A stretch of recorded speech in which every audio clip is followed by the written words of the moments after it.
Broadcasting from the business capital of the world, this is the Podcast Business News Network. And welcome back, everyone. We have choices. We are responsible for our lives. I know that's kind of a harsh statement, but we really are. Everything that takes place is a choice, right down to the things that you think, the things that you say to yourself, either verbally or just the thoughts you're having, others around you.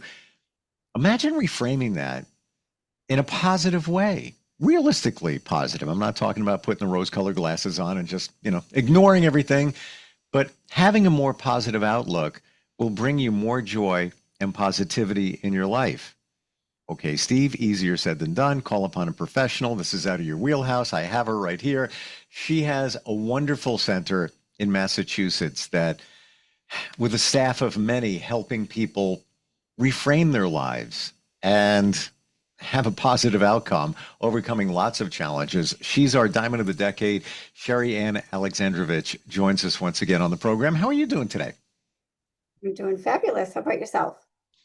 Real good, real good. It's a work in progress for all of us, I believe, in terms of staying positive. And I just want to put that disclaimer in there. This is not Steve and Sherri walking around pretending everything's great, everything's great.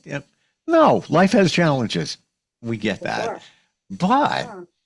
how do you look at those challenges? How do you talk to yourself about them? Even just day-to-day stuff. What type of language are you using and how you can reframe that?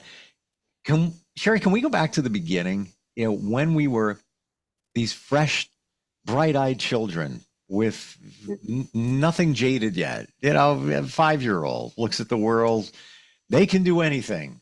They have, everything's a wonderful experience. There's learning and curiosity.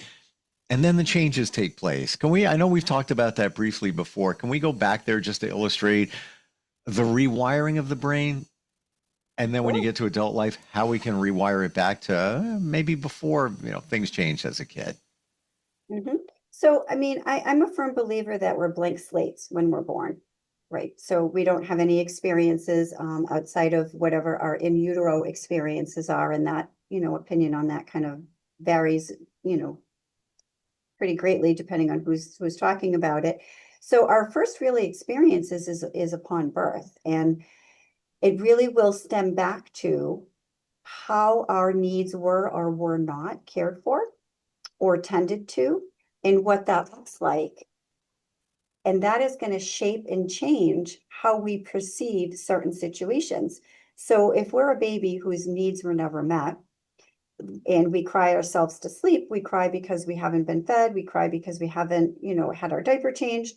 And I'm not talking the tough love kind of let them cry it out, self-soothe type. That's not what I'm talking about. I'm talking about neglected children, failure to thrive, kiddos whose basic needs were absolutely not met. What happens in their tiny little brains is that they can adopt one of a few different philosophies in life. One is at a most basic level, because obviously at infancy, they don't really can articulate that, but the feeling in itself is there of not being good enough, not being cared for, needs not being met. And that can morph into a variety of different attention-seeking behaviors or isolative behaviors because they don't feel like they have a voice or they're important enough to voice what their needs are. So fundamentally, if we're talking about, children and how those things are formed at infancy stage, that's what we would be talking about. As kids get older and start to play in the playground or have experiences, with discipline or experiences with their peers, that also shapes how our brain is wired. And as much as we can shape our brains in a positive or negative way, we can reshape them into a positive or negative way. And I think that's an important message that I want people to hear, is that as our brains are responding or our nervous system is responding to a negative experience, that doesn't mean that every time we have that experience, that same negative outcome is going to happen. that becomes really overwhelming, I think, for people who have been victimized 3 or 4 different times or exploited or have had negative experiences in that same realm, to believe that there is a potential that that next experience could be different, or that we can shape that next experience by being open-minded to it. And so I really want to emphasize pretty strongly that we all have that internal power, that internal ability to flip that script and be able to start making some small changes towards more positive forward movement. And we are, in essence, our own worst critic, every one of us. Hmm. And so if you think about that, we don't believe everything we hear. We don't believe everything we see. So why do we believe everything that our brains are telling us with such concrete evidence? Because our brains are really just spitting back at us a skewed version of its experience in whatever negative place that that has been. But we were not born with the knowledge that if we go to school, all kids are bullies, right? That information is formed and shaped through experiences of working with other bullies. But that doesn't mean that everybody that we come across is a bully. Does that make sense? It does. And I totally agree with you that every child is a fresh slate, a fresh piece of clay. And then it starts getting molded. And having needs met as a child doesn't necessarily mean that your parents weren't attentive or didn't love you Mm-hmm. or any of that. Some kids need a little bit more. Some parents don't deliver Mm-hmm. that. A lot of other stuff going on, a lot Mm-hmm. of other factors involved there. And we're factoring out those situations where, yeah, major challenges, abuse, things like that. No, just a, normal, call it normal, average, take the word normal out, average childhood. Um, and there it begins. But I mean, it's wonderful to hear that we can flip that around. Those things that we've seen, those feelings of self-worth, those feelings of maybe not feeling you deserve things Right. in your life, or maybe you do feel you deserve them, but you're afraid to ask for them. That's another one. Why not? It's all of that that was shaped in our childhood. Would you say that aside from a major event past your childhood, like 90% of this is common between the ages of, birth and 7, somewhere around there, maybe even pre-birth. Some believe that as well, in the womb, all of that. But like most of it is right there in the childhood. I would say, I don't know if I could put a percentage on there of 90%, because I think everybody's situation is different. But yes, I think that our experiences with the world, for sure, our first 7 years are our formative years. Absolutely. I would agree with that. Formative and negative or positive, I think it really is all that is, super situational. And I try to stay away from generalization or categorizing that, one particular, that trauma begins or ends at a specific stage, because Sure. I think that that is, that's pretty transient throughout, depending on the purpose, or the person's personal life. But yes, our experiences, that's how we learn to get our needs met, our words. If we can't talk, it's sign language. Understanding how to ask for things, how to play with other people, how we interact with other people, how people meet our needs. I mean, that all of that are core elements of who we are as a person. And then we start school, and those experiences are really important as well, because our environment, our school teachers, our principals, our peers, our, the neighborhood kids, you go over to your friends' houses and you see how they're parenting, what their parent structure looks like. Mm, And so that really, opens up a world of different possibilities. And then depending on what your family culture looks like, extended family, beliefs, norms, all of that. We're so eclectic as individuals and where we learn and are shaped by things. And I think that culture plays such a huge part in who we are as a person. and shapes what our expectations are as well, I think, because there are some family cultures where family is grandparents are living in the home, aunts and uncles living in the home. It's the community, it's the village raising the kiddos. Everybody plays a part in it, where there are some family structures where it's just the mom or just the dad or the grandparents or foster care. So I do think that that a kiddo's culture and environment and upbringing is really important to who they become and what their belief in the world is as well. I think back to things when I was a kid and things that my parents and or relatives would say. I'll be honest, so, not a bad childhood, but I think back to some of those things. I'm like, whoa, that's not, I don't pilot by that, because the little comments here and there, assumptions made by, somebody might look a certain way and all of that. It was a different generation back then as well. But to your point, Mhm. those things are out there as children, and we're no better words ever spoken. Kids are sponges, just sopping it all Right. in, all these little things here, and then just processing it as best you can as a kid. So now we get to adult life, where we're piloted Mhm. with the stuff that essentially, would I would be right in saying, Sherry, that our brains were rewired as children because they came fresh. They were Mhm. rewired by our situations, circumstances, all of that. Is Mm. that a rewiring there? And then we're talking about now rewiring back or out So of I think certain modes? Yeah, so I think initially we're wiring, because if there isn't any, if we're a blank slate when we're Okay, fair born, there enough. is, Fair enough. right? So we're not wiring the negativity, we're wiring ourselves based on experiences, culture, family dynamics, and those could be positive or negative. And Sure. then the subsequent experiences could rewire and reshape whether that original experience was negative or positive.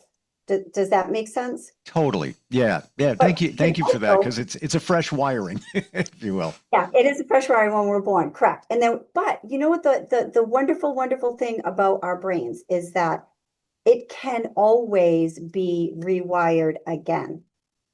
There's no time limit, there's no number of tries that you have, there's not no three strikes you're out, there's no at 65, there's no coming back.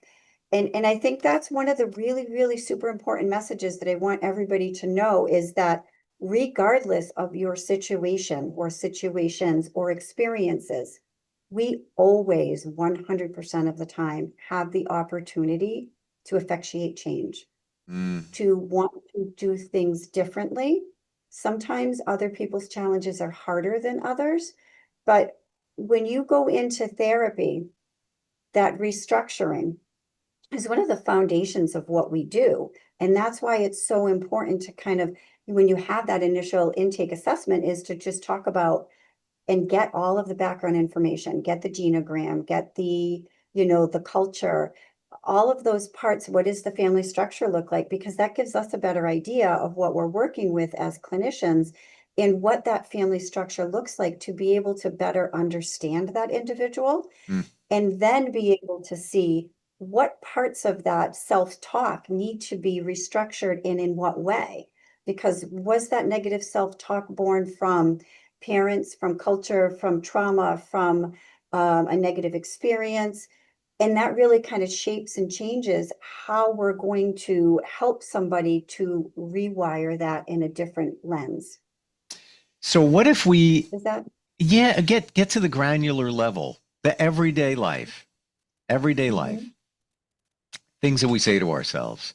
What about refocusing those? And we do it all the time. I mean, one thing we all say it, and I'm trying to get out of the mode of it. Even like, all right, we're going to dinner tonight. I can't wait to go to that restaurant. What do you mean you can't wait? What is that? That's a negative, as opposed to I'm looking forward to us going to that restaurant tonight. Just Mhm. reshaping some of the things we say. Oh, I got to go pick up my kid later, or got to go to work later. Mhm. So Isn't that negative? one of the beautiful little words that we can imprint right inside of each sentence is the word and, Yes. because that opens flexibility. So I had an interview this morning with an intern who wants to do his internship with us, and I was talking to him about our modalities and, how we approach and the eclecticness of our treatments. And one of the things that I spoke to him about, and it was funny because he's a first year, going to be a practicum, and he just was like, "What?" And I said, "And we can hold two things at the same time. We can not want to pick up our kids and be happy to see them at the end of the day. I mean, there can be two emotions that are true at the same time. It doesn't have to be an or, because I think that we stop at the negative one, right? Oh, I have to go pick up my kid. Yeah. There's so now we're negative about, oh my God, now I have to, going on your example, now I have to leave the office, I have to go pick up my kid, versus putting an and in there. Well, I have to leave work to go pick up my kid, and well, now I'll have an opportunity to spend a little bit of extra time because I'm the pickup person. And look at it this way. Let's say it's a athletic event, sporting event. You got to leave, got to drop everything, pick them up. How about gratitude? Be grateful that Mm, your child is able enough to be part of a sporting event. Imagine, I'm going to go there. They were in a wheelchair for the rest of their lives. Would you still be right. saying that? No, you'd be running out the door so happy that if you had that choice. And I love your and I'm on your page with that. I try to, as much as I can, substitute the word and for but. Because when you use the word but, it negates what you said previously, and it's essentially it's Yes, a negative, for right? sure. Yes, yes. And and opens us to the flexibility of holding two things at the same time. And it also, what it does is it opens up our minds to seeing more than one option as well. And the more that we exercise this, the more it is going to come naturally. Mm, One of the things that I work with my clients on is I'm not going to teach you a new skill in the middle of a crisis and tell you to go home and practice it mm. because you're in the middle of a crisis. So the best work that you can do for long-term change is when you're not in a crisis. That's when you really, because the client can come in and now we have the opportunity in a stable place to be able to work on whatever coping skill or topic in Yep. that moment. So now I can assign you the homework assignment of, you're going to write down, for every negative that you say, use the word and or factor in and then Yep. journal about it so that we can talk about it when you come back, or whatever the coping skill is that you know that we're working on can best be executed when we're in a good place, because that's when we can practice our skills every single day. And we can look at, and for people who are stuck on the but and they're really struggling to use the word and, I'll just add two more words to it: but at least. Doesn't have to end with just but. If your habit is to always go to that but, well, I don't like this, but if you just couch it just a little bit differently, but at least I can. Mm-hmm. So that kind of, like, sometimes you have to baby step it over to the and then sometimes you baby step it over. And eventually what happens is you're retraining your brain to respond in a positive, different way. In the pause is also super important. That gives us a moment to reflect upon what we're going to say before we say it. It's going to give us a moment to ponder how we're going to perceive something before we experience it. So if we're had a negative experience and the last time we were at a basketball game, the ref made some really bad calls, you're going into this and you're saying, oh, here we go again, the same ref, he's going to have a negative experience. Well, you're going out on the court and you've already got yourself set up for a bad game. Oh You yeah. don't even know what's going to happen, but your past experience is already just pulled right into the court. And what does that do to your motivation, to your skill, to your attitude, to your everything, right? You're in this negative spot because you're going to assume that the ref is going to make a bad call, versus maybe the ref was having a bad day. Maybe the ref saw something that you didn't see. Maybe today's going to be a different opportunity. So we're going to go out and we're going to reshape that and we're going to start fresh. We're going to hit the reset button and we're going to have a different experience. And at the end of it, I would say, is a pretty good chance, 75, 80% chance you're going to have a different experience. That's a positive one. Well, if you believe what many describe within energy, and that everything that we're doing in our lives, it's already been predetermined by our thoughts and our actions. You're asking for that ref to make another negative call. Could have been a one-off, but now you're throwing it out there using your energy, very Right. powerful, those vibrations. Same thing, you spill some coffee first thing in the morning. Oh, it's going to be one of those days. What's coming next? Ah, boy. Clean the Right. coffee up, Right. And change your shirt. it's all in the mindset. It's all in how you look at it. I laughed one time when my grandson was a baby. I was like, when I had first gotten him, he was 3 weeks old, and I was just starting New Beginnings at the same time, and their conception of each other was not planned. And so I'm getting back into the world of parenting again after, my kids are grown and adults, and I'm running Mhm. out the door and changing the baby's diaper, and as soon as the diaper comes off, he pees, right? So he pees. I'm like, oh, we're running late. I have a meeting. And so in that moment, I had choices on how I was going to respond. So I grabbed a wipey, I wiped off my pants, I dressed the baby, and I said, okay, well, but at least I had a wipey. That was, at least my pants are brown, or, because there was no way I'm walking out the door. I didn't have time to go through another outfit or whatnot. But I had choices in that moment of how I was going to look at it. Yep. And it was really just a matter of, okay, well, I'm going to clean myself up the best I can, and out the door we're going to go, and just stay focused on what we're going towards, what that next kind of forward movement is. And it's not that we're minimizing anybody's challenges, but it's all in the way you look at it. And Sherry, all those things that we're talking about, even using and not but, that kind of thing, is that essentially rewiring? Are we actually, in a It small way, is. we're doing it? Absolutely. So it's Yeah. cognitive restructuring. It's what we're doing is we're restructuring and reshaping our thinking, our thought processes, our Mm, perspectives, our outcomes. All of it is tied together. If you think about, everything starts with our minds. It starts with our experiences mm, internally and what our expectations are. And so as much as if you really just take a minute to think about the enormity of that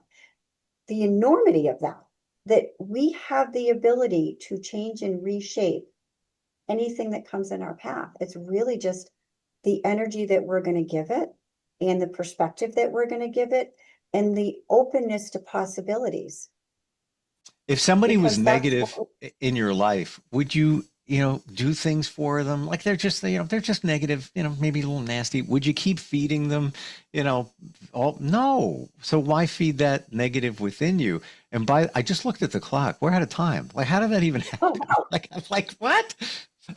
It almost it seemed surreal for a moment when I looked up. Well, what can't be? And by the way, I want to share with wow. you I love the and thing. Where I Mhm. learned that from, you know where I got that from? Where'd you Kids, get that from? little kids. Yeah. They don't say but. They will. I went to the ice cream shop and they had 32 flavors.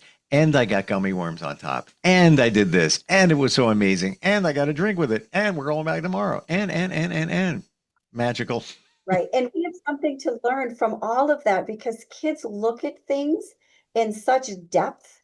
And as we get older with adults, with labels and titles, and my God, could do a whole, like, I actually just did a chapter of my book on that this weekend when I was in Mexico, and I was kind of like voice talking, because I think it's such an important topic about how we're looking at things and how we stop really looking behind the word.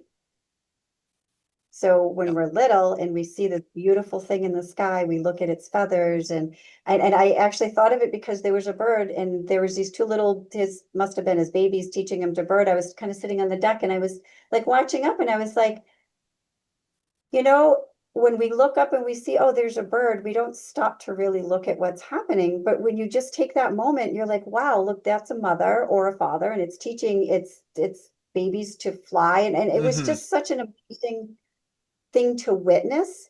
And when we get into taking away all of that flexibility, we become really rigid in what our thinking is. I just got a The flash with what we're talking about. Song came out in the mid to late 80s by Cher, and it's called If I Could Turn Back Time. And there's one line in that song I never forgot. Words are like weapons, they can harm sometimes. They're your own weapons. You're harming yourself by using certain words. And that's just the beginning of the rewiring. You help people with this, you and your team all the time. New Beginnings, WC.com. Do I have that right? Yeah, that is correct. Gotcha. Yeah. Thank you for your positivity, and I really mean that. Like I feel more a positive vibe already, even just talking about this, and that's what that's really what it's all about, right? Yeah. Yes, that's right. We have to have hope in this world for Mm. sure. Appreciate you being here today, Sherry. Always. Thank you for your insight, and we'll catch up again soon. All right, sounds good. See you next Thanks. week. You got it. We'll be right back. Okay.